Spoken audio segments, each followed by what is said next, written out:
यहाँ के ही एक विद्यार्थी जो अभी आचार्य प्रवर के साथ में संत के रूप में है, मुनि जयेश कुमार जी, वे भी आज के इस अवसर पर बालकों के साथ में बाल मुनि जयेश कुमार जी अब थोड़े बड़े हो गए हैं।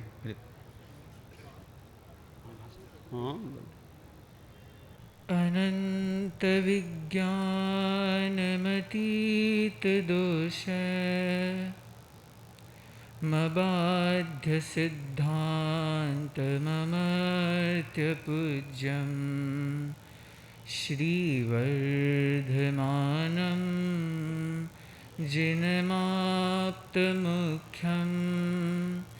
स्वयं भुवं स्तोतुमहं यतिष्ये स्वयं भुवं स्तोतुमहं यतिष्ये।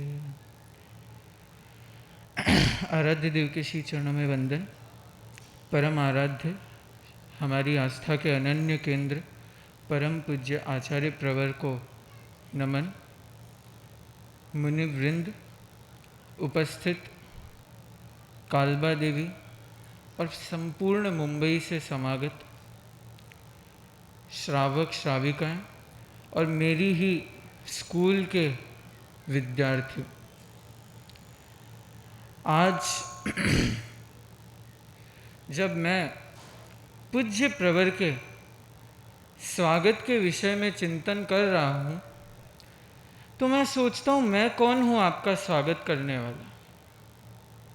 पूज्य प्रवर स्वयं मेरे जन्म से भी पूर्व इस धरा पर पधारे हुए हैं और जहाँ आचार्य प्रवर एक बार पधार जाते हैं वह स्थान तो खुद उनका हो जाता है, और जहाँ जो स्थान जिनका है उस स्थान पर मैं कैसे स्वागत करूं। लेकिन अब बात सीधी सी है, अक्खी बम्बई का अपुन अकेला साधु है तो स्वागत तो बनता है ना गुरुजी।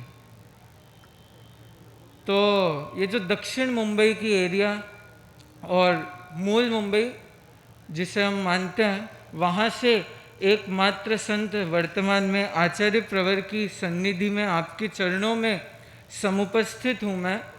और इसलिए ये मुंबई का एक ऐसा इलाका कालबा देवी जहाँ आचार्य प्रवर पधारे हैं और जानते हैं, लोग कहते हैं मुंबई का हार्ट है, राइट, मुंबई का दिल है।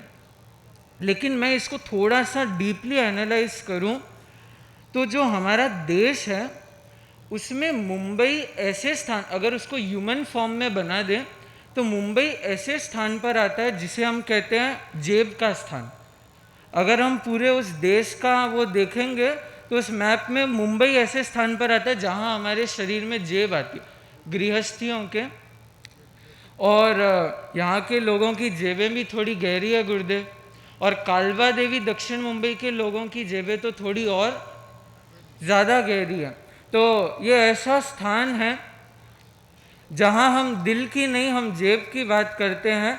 इसीलिए लोग यहाँ ग्रहण करना चाहते हैं, लोग आचार्य प्रवर को सुनना चाहते हैं, आचार्य प्रवर की शिक्षाएं ग्रहण करना चाहते हैं और उसे अपने भीतर संरक्षित करना चाहते हैं।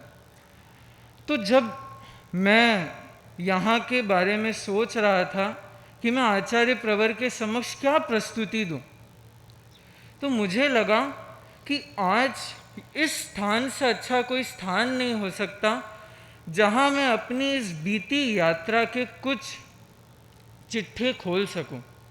क्योंकि गुरुदेव यही वो स्थान है जहाँ से मेरी यात्रा शुरू हुई, मेरा जन्म यहीं पर हुआ, मेरी शिक्षा यहीं पर हुई।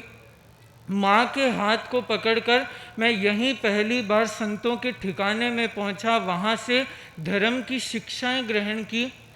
दादा जब बैठते तो प्रवचन में मैं आगे जाके बैठता कि नहीं, मैं अब आपसे भी आगे निकलूँगा। तो यह जो भावना उस समय से मेरे मन में थी और धीरे धीरे इस क्षेत्र ने भी उस भावना को विकसित करने में योगदान दिया है। तो यह कालबा देवी क्षेत्र मेरे स्कूल का भी क्षेत्र है और स्कूल की भी बहुत सारी यादें हैं। कई हम पिछली बार आए तो कई लोगों ने कहा कि हमारे स्कूल का 100% रिजल्ट है। तो मैंने उन लोगों को कहा, मैं इस स्कूल में रिजल्ट के लिए नहीं आता था, मैं इस स्कूल में आता था इसके प्रोसेस के लिए। जो जर्नी है, जो यात्रा है, एक बच्चे को जिस प्रकार से संस्कारित किया जाता है। हम जब स्कूल में रहते थे, हमारी पहली प्रार्थना शुरुआत होती थी, भाव भीनी वंदना भगवान चरणों में चढ़ा। हमारी यात्रा वहाँ से शुरू होती थी, योगा, जीवन विज्ञान के प्रयोग और ना जाने कितनी चीज़ें जिन्होंने मेरे भीतर उन संस्कारों को जमाने में बहुत बड़ा योगदान दिया है। और जब वह महाप्रज्ञ स्कूल की बात आती है तो एक बात तो बहुत विशिष्ट है कि उस समय कई बच्चे या मेरे दोस्त भी स्कूल से कई दूसरी स्कूलों में एडमिशन के लिए निकल रहे थे। मेरी भी कुछ बात चल रही थी। मैंने पता नहीं इतना कहाँ से वह दृढ़ निश्चय मेरे भीतर आया, या कैसे, क्या गुरुदेव का आकर्षण था, या गुरुदेव जिस प्रकार मेरी माँ के सपने में आते, जो भी चीज़ थी मेरे मन में इतना स्पष्ट था, मैं अगर महाप्रज्ञ पब्लिक स्कूल से निकलूँगा तो सीधा महाश्रमण स्कूल में ही एडमिशन लूँगा। वह भावना सफल हुई और अपने जब मैं उन चीज़ों को याद करता हूँ, मुनिश्री आलोक कुमार जी स्वामी का भी, जिनका मुझे सानिध्य मिला, प्रेरणाएं मिली, और उन्हीं के साथ में मैंने आप श्री के गंगा शहर में दर्शन किए। दर्शन करते ही मैंने एक गीत का संगान किया। हमारी मुंबई को कहते हैं सपनों की नगरी है, तो लोग यहाँ सपने पूरा करने आते हैं, लेकिन मैं यहाँ से अपने सपनों को पूरा करने के लिए आप श्री के चरणों में आया। और मेरा पहला जो गीत आपके समक्ष मैंने प्रस्तुत किया वो भी यही था। सपना था मेरा गुरुवर, मुझको यहाँ आना है, गुरुदेव शरण तेरी, मुझको तो पाना है। सपना था मेरा गुरुवर, मुझको यहाँ आना है। सपना था और उसी क्षण मैंने गीत का संगान किया। आचार्य श्री ने पूछा, तुम्हारी भावना पक्की है? मैं कहा, तैत गुरुदेव। और तत्काल आचार्य श्री ने मुझे साधु प्रतिक्रमण सीखने का आदेश फरमा दिया। इतना तेजी से, मैं इसको सौभाग्य मानता हूँ कि आचार्य श्री भी मुझे शीघ्रातिशीघ्र, मुंबई में जैसे लोग ग्रहण करना चाहते हैं, आचार्य श्री भी मुझे शीघ्रातिशीघ्र ग्रहण करना चाहते थे। और उसके 1 महीने पश्चात तो सूरतगढ़ में आचार्य श्री से हमने निवेदन किया दीक्षा का। संसार पक्षीय माता पिता बहन आए और तत्काल आचार्य श्री ने दीक्षा की भी उद्घोषणा करा दी, और साथ में मेरी बहन से कहा कि भाई के साथ दीक्षा लेना चाहते हो या मम्मी पापा के साथ। तो खैर वह जैसा आचार्य प्रवर की दृष्टि और आचार्य प्रवर की कृपा से जब भी संभव हो, पर वहाँ वह दीक्षा का क्रम बना। और अब मेरे मन में यह भावना, दृढ़ निश्चय बन गया, शिष्य बनना है मुझे महाश्रमण का, शिष्य बनना है मुझे महाश्रमण का। हो गया आदेश व्रत स्वीकरण का, हो गया आदेश व्रत स्वीकरण का,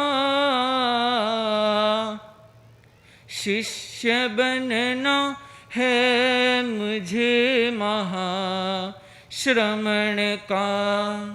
उस दृढ़ निश्चय के साथ मैं मुंबई आया। माता पिता ने सोचा कि कहीं बाहर की भी सैर करा के लाए। मैं सिंगापुर, मलेशिया घूमा और गुरुदेव मैं एक तरह से प्रेजेंट में जीता हूँ। मैं उस क्षण में वहाँ गया, मैंने पूरी तरह से एंजॉय किया मैंने। और कई लोगों को ऐसे लगता भी होगा कि भाई अभी तो वैरागी है, लेकिन मेरे मन में दृढ़ निश्चय था कि जब मैं गुरुदेव की सन्निधि में आऊँगा, मेरे मन में कुछ ये पुरानी यादें या ऐसी कोई भी चाह नहीं रहेगी, क्योंकि गुरुदेव की शरण इन सारे सुखों से बहुत ऊपर है। और उस सुख को पाने के लिए मैं पूज्य प्रवर की सन्निधि में दिल्ली पहुंचा। लोग कहते छोटा है, अभी तो 10 वर्ष का है। और उन सभी लोगों को उत्तर देने के लिए अपने पहले भाषण में ही मैंने कहा था, सब कहते हैं कि मैं अभी छोटा हूँ, मैं भी कहता हूँ कि मैं अभी छोटा हूँ। मैं भले ही छोटा हूँ, छोटे शरीर में ताकत कम हो सकती है, लेकिन छोटे मस्तिष्क में बुद्धि कम हो ऐसा कौन कहता है? छोटी थैली में माल कम हो सकता है, लेकिन छोटे हृदय में भाव कम हो ऐसा कौन कहता है? बड़ी चाबी तो गोडाउन के लिए होती है, लेकिन छोटी चाबी तो तिजोरी के लिए होती है। और मेरे जीवन में भी ऐसा ही हुआ है कि बचपन में ही मुझे आचार्य श्री महाश्रमण जी जैसे गुरु की शरण मिली, जिसने मेरी आत्मा के खजाने की तिजोरी की चाबी खोल दी। तो आचार्य प्रवर, वहाँ से मेरी यात्रा शुरू हुई। और पूज्य प्रवर की कृपा के ऐसे कुछ विशेष पल जो मुझे आज भी आह्लाद से भर देते हैं। नवरात्रि का वो पहला दिन जब आचार्य प्रवर प्रातः रास कराने वाले थे और पहले हस्त प्रक्षालन का क्रम बनता है, मैं हस्त प्रक्षालन करवा रहा था ग्लास लेकर, और थोड़ा सा पानी नीचे गिर गया। थोड़ा सा भयभीत हो गया। दीक्षा लिए 2-3 महीने हुए थे। मैंने आचार्य प्रवर से खमत कामना की, और आचार्य प्रवर की कोई गलती करता है तो उसे आचार्य प्रवर ऐसी छोटी मोटी गलती में तो उल्टा उसके मन में पहले से ही भय होता है, तो उसके भय के निवारण के लिए कृपा कराते हैं। आचार्य श्री ने ग्रास का टुकड़ा लिया और मेरी तरफ आगे बढ़ाया। घर के संस्कार ऐसे थे कि कोई ग्रास का टुकड़ा आगे करता तो हम सीधा मुंह आगे कर देते। लोग घर में अगर कोई देते तो हम सीधा मुंह आगे कर देते। तो आचार्य श्री ने किया, उसके पहले सिर्फ ग्रास बख्शाने का दीक्षा के दिन वो कार्य पड़ा था, और मैं भी इतना याद नहीं रहा मुझे। मैंने सीधा मुंहपति ऐसे की और आचार्य श्री के समक्ष हाथ मुंह आगे कर दिया। आचार्य प्रवर भी मंद मंद मुस्काए, पर मैं समझ नहीं पाया कि क्या हो रहा है। आचार्य श्री ने बड़े धीरे से मुस्कुराते मुस्कुराते मेरे मुंह में वह ग्रास का बख्शा दिया। मैं जब वहाँ से आचार्य श्री ने बख्शाया, मैंने कृपा फरमाई, मैं तब तक भी नहीं समझा कि क्या हुआ। मैं वापस आया, तब जो संत थे प्रातः रास कराने वाले, उनका ये क्या किया? मैं कहा क्या किया महाराज? कह रहे हाथ ऐसे करते हैं। हाँ महाराज मुझे तो नहीं पता। उस अबोध बालक की, कोई कहते हैं भोले के भगवान होते हैं, तो उस भोले की अवस्था में, उस भोलेपन की अवस्था में मुझे एक ऐसा विशेष अवसर पूज्य प्रवर से मिल गया। उसके बाद हम बहिर्विहार गए। तो बहिर्विहार में भी जिस तरह से आचार्य श्री ने मुझे हर बार संभाला, हर समय मैं संस्कृत का पत्र, मेरा एक ट्रेडिशन बन गया था कि हर दीक्षा दिवस पे आचार्य श्री को संस्कृत में एक पत्र लिखना। मुनिषी सुखलाल जी स्वामी का वो एक मुझे मिल गया था कि बस संस्कृत का पत्र लिखना, और मैं हर बार लिखता। आचार्य श्री का मुझे वापस संदेश मिलता, और एक बार तो ऐसा श्लोक, ज्ञान ध्यानेन संयुक्त सेवा भाव परायण विनम्रो धृतिमान तिष्ठेत जयेशो मुनिपुंगव है। ये सचमुच मेरे जीवन का सबसे महत्वपूर्ण अगर कोई लक्ष्य है या फिर मेरे मार्ग प्रशस्त करने वाला है तो वह यही श्लोक है। और ऐसे मैं तो वो बीदासर की घटना भी याद करता हूँ, जब आचार्य प्रवर कोरोना में चरण स्पर्श जब बंद थे, तब मेरे जैसे इतने छोटे से शिष्य की भावना रखने के लिए आचार्य श्री ने पहली बार उन तालों को खोला, और जिस तरह से आचार्य श्री ने पैर आगे करते ही कहा लो तुम तो कर लो। आज भी वो दृश्य, और बाद में जब आचार्य श्री ने सर पे हाथ रखा, लोग कहते हैं आचार्य श्री के हाथ कोमल है, मैं भी कहता हूँ हाथ कोमल है, पर उसमें जो ऊर्जा है, जब आचार्य श्री ने वो सर पे हाथ रखा, ऐसे लगा जैसे कोई कितने वोल्ट का करंट लगा, मैं वो वोल्ट ही नहीं बता सकता। इतनी ज़बरदस्त ऊर्जा, और ये कोई अतिशयोक्ति नहीं कर रहा हूँ, ये सत्य है, ये सत्य बात मैं आपको बता रहा हूँ। तो ऐसा वह अनुभव, और मैं और तो समय की भी सीमा है, ज़्यादा भावना कितनी व्यक्त करूं, जितनी करूं उतनी कम है, लेकिन इस क्षेत्र में गुरुदेव पधारे हैं और मेरे जैसे और तैयार हो, ये सबकी भावना है। आचार्य श्री मेरे जन्म के पहले पधारे थे और मैं एक तैयार हुआ, अब मेरी दीक्षा के बाद पधारे हैं, तो और कितने तैयार हो आचार्य श्री की दृष्टि से। और अपने प्रति एक ही कामना, वही गीत जो मेरे लिए ऐतिहासिक दृष्टि से जुड़ा हुआ है, मनीषी सुखलाल जी स्वामी का रचित गीत ऊर्जा के अक्षय स्रोत प्रभु, मुझको भी ऊर्जा दान करो, संयम पथ पर बढ़ता जाऊं, ऐसी आशीष प्रदान करो, ऊर्जा के अक्षय स्रोत प्रभु, मुझको भी ऊर्जा दान करो। ओम अरहम।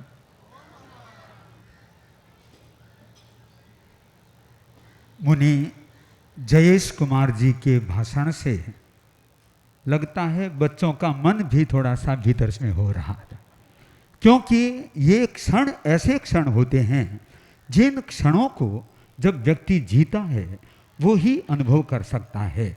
लोग कहते हैं कि गुरुदेव के निकट से सेवा करना चाहते हैं। यदि कोई बच्चा एकदम निकट से सेवा करना चाहे तो पहले जयेश मुनि बन के दिखाए, तो वो बन के दिखाएगा, तब फिर आगे बढ़े। क्योंकि महाप्रज्ञ पब्लिक स्कूल है, इसमें भी कई बच्चे हो सकते हैं। ये अकेला क्यों, अनेक जयेश मुनि तैयार होने चाहिए।